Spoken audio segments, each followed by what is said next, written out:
गांव की रहस्यमयी हवेली गांव का नाम था रामपुर, जो पहाड़ियों की गोद में बसा एक छोटा सा शांत गांव था।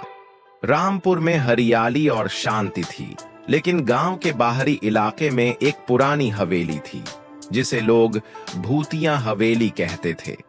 यह हवेली सदियों पुरानी थी और इसके बारे में कई डरावनी कहानियां प्रचलित थीं। कहा जाता था कि इस हवेली में एक क्रूर जमींदार और उसका परिवार रहता था। जमींदार अपनी क्रूरता के लिए कुख्यात था और उसने कई निर्दोष लोगों पर अत्याचार किए थे। एक रात ग्रामीणों ने जमींदार के अत्याचारों से तंग आकर हवेली पर हमला कर दिया और जमींदार और उसके परिवार को मार डाला। कहते हैं कि उनकी आत्माएं आज भी हवेली में भटकती हैं। गांव के लोग उस हवेली के पास से गुजरने से भी डरते थे। उनका मानना था कि रात में हवेली से चीखने और रोने की आवाजें आती हैं। कुछ लोगों ने तो हवेली में भूतिया सायों को देखने का भी दावा किया था।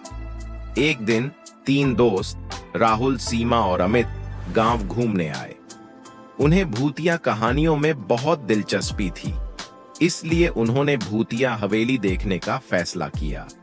गांव वालों ने उन्हें रोकने की कोशिश की, लेकिन उन्होंने किसी की नहीं सुनी। वे अंधेरा होने से पहले हवेली पहुंच गए। हवेली पुरानी और जर्जर थी। उसकी दीवारें टूटी हुई थीं और खिड़कियां बंद थीं। हवेली के चारों ओर एक अजीब सी शांति थी जो बहुत डरावनी थी। तीनों दोस्त हवेली के अंदर गए। अंदर अंधेरा था और हर तरफ धूल और मकड़ी के जाले थे। उन्होंने टॉर्च की रोशनी में आगे बढ़ना शुरू किया।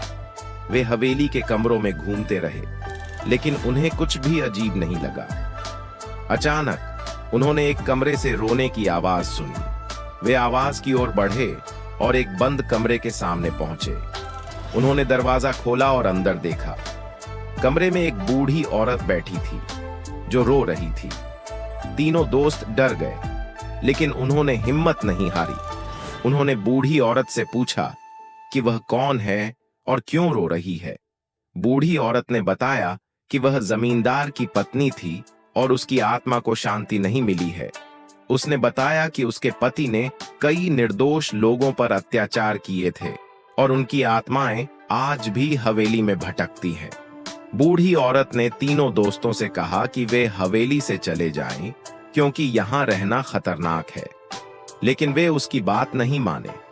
उन्होंने बूढ़ी औरत से कहा कि वे उसकी मदद करना चाहते हैं। बूढ़ी औरत ने उन्हें बताया कि जमींदार की आत्मा को शांति दिलाने के लिए उन्हें एक विशेष अनुष्ठान करना होगा।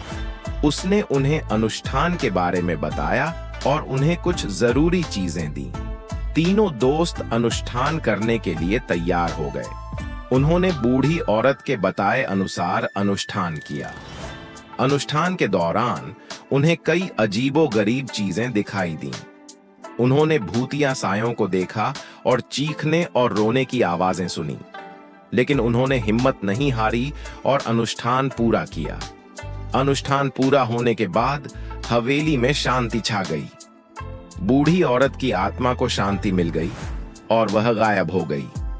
तीनों दोस्त हवेली से बाहर निकले। उन्हें बहुत राहत महसूस हुई।